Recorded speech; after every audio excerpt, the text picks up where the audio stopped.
Apa kabar Bapak Ibu Saudara yang dikasihi oleh Tuhan Yesus Kristus? Pada saat ini saya akan membacakan bagian dari firman Tuhan dari Yesaya pasal 44 ayat 1 sampai dengan ayatnya yang kelima. Tetapi sekarang dengarlah hai Yakub hambaku dan hai Israel yang telah kupilih. Beginilah firman Tuhan yang menjadikan engkau, yang membentuk engkau sejak dari kandungan dan yang menolong engkau.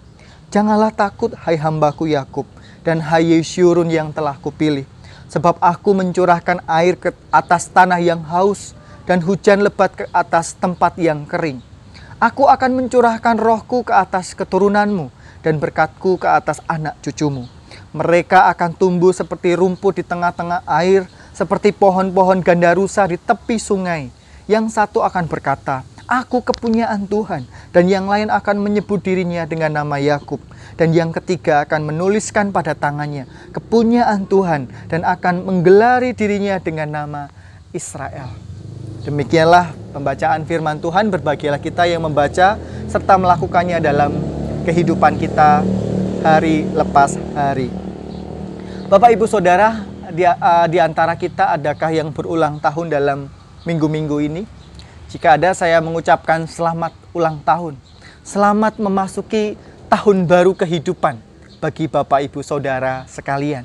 Ketika kita membaca bagian dari perikop ini, kita dapat melihat bahwa kelahiran kita itu sudah menjadi rencana, menjadi rancangan Tuhan.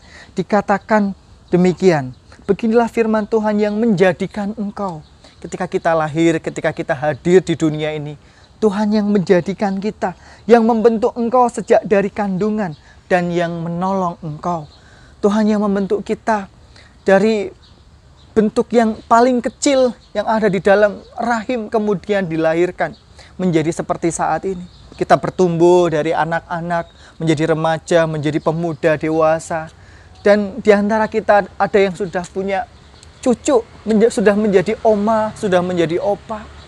Semua adalah bentuk anugerah Tuhan, bentuk berkat yang telah kita nikmati dari Tuhan. Tuhan mengatakan, sebab aku akan mencurahkan air ke atas tanah yang haus dan hujan lebat ke atas tempat yang kering. Aku akan mencurahkan rohku ke atas keturunanmu dan berkatku ke atas anak cucumu. Berkat Tuhan itu senantiasa menyertai kehidupan anak-anaknya. Ketika kita mendapatkan kesulitan dalam hidup kita, Tuhan menjadi penolong. Sebab Tuhan tidak meninggalkan.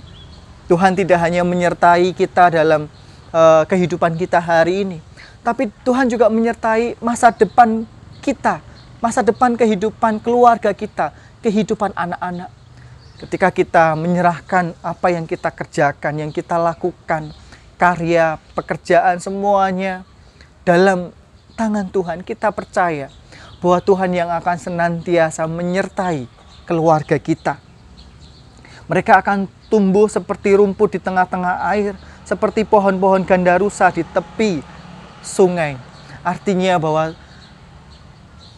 kehidupan kita itu akan senantiasa terjamin. Subur seperti pohon yang ada di tepi aliran air, yang senantiasa lebat dengan daun, dan bahkan tidak akan pernah kekurangan air.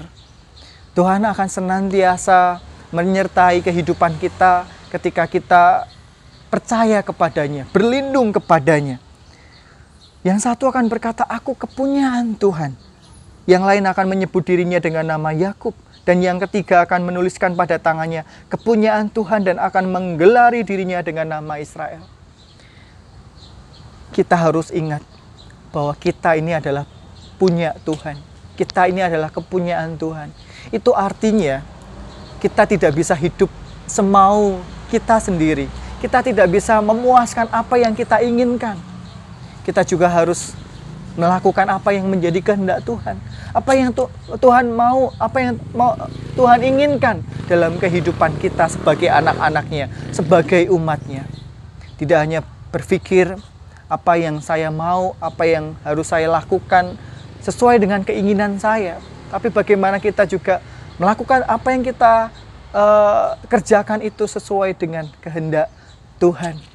Sehingga kita akan menyadari bahwa berkat, penyertaan yang senantiasa melingkupi diri kita itu hanya oleh karena anugerahnya. Selamat menjalani kehidupan bersama dengan Tuhan. Amin.